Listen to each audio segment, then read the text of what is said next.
Chrissy, thank you. Today is World Heart Day, raising awareness to save lives. And we have invited Dr. Alexandra Karazi in studio to talk about the importance of detecting early warning signs, to talk about this very important topic. We're talking about our health. Dr. Karazi, thank you so much for dropping by. We appreciate it on this Monday. Thank you for having me. First off, I want to talk about some of just the early warning signs of heart disease, because I think oftentimes we might have heard them before, but I think we forget just as a whole. So can you share some early warning signs of heart disease?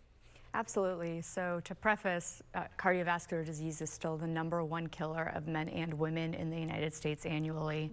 And unfortunately, some of the risk factors like high blood pressure and high cholesterol can be silent for many years.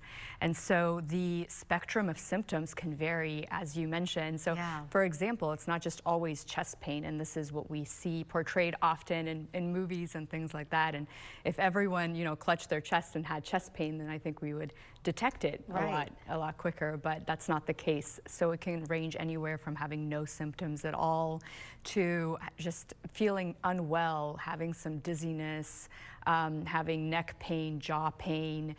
Feeling tired? Feeling tired, which absolutely. I think to me was a newer one. Not a newer one, but for me it was more, I never associated being tired with the possibility of this being an early warning sign, which I think this is why it's important, right, to have these discussions, because like you said, the symptoms vary.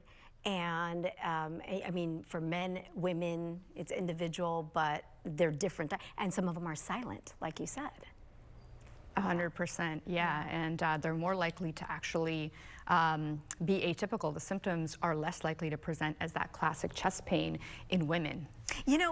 Is heart attacks, like if we take a look at heart attacks, there's a difference between a heart attack and a cardiac arrest, right? Or is it kind of one and the same?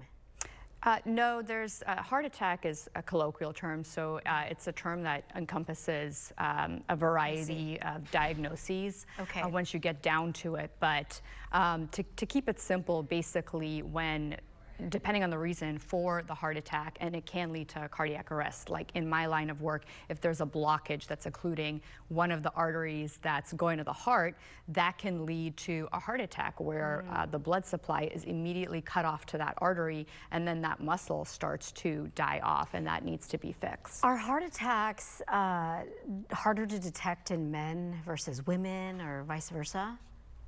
Due to the fact that they actually are more likely to be misdiagnosed in women. Women are less likely to present with those classic symptoms of chest pain, and they're we are more likely to have atypical symptoms. So those symptoms of I recently operated on a woman, for example, within the last month, who just thought she was tired from work.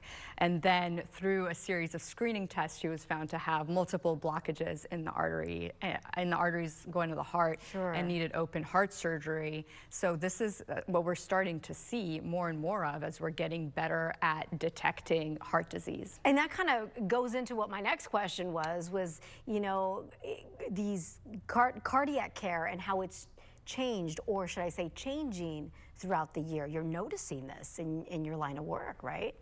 Absolutely. Even since I've finished training, for example, now with valvular replacements, a lot of them can be done through minimally invasive routes and not open heart surgery anymore in the appropriate patient and the appropriate candidate, so to speak. And we're getting better with screening tools and detection of these diseases. And we're also getting better, I think, as a society, of raising these awareness by holding events. I know you were recently at the Heart Walk at Balboa Park.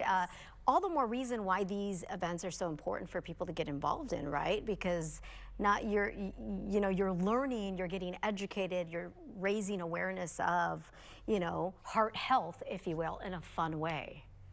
Would you agree? Yes. So prevention starts with awareness, like you talked about, and that's, I think events like the Heart Walk and similar events, they reach the communities in a way that the numbers don't, that the statistics don't. And we get to see the survivors there, and we get to hear people's stories, and it really helps other people that are supporting think, oh, maybe I should go get my heart screened, which is really the goal.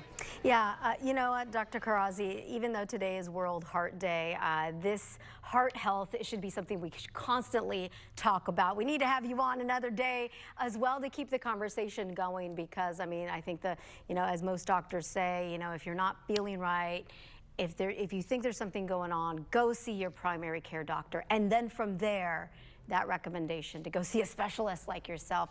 Dr. Kharrazi, thank you so much for taking the time on this Monday. We appreciate it. We will see you soon. We'll have to continue the conversation as our heart health is so important, right, Megan? Our studio tech knows that. Her dad recently had some stuff going on. We appreciate your time. Appreciate it. Thank you. We'll be right back.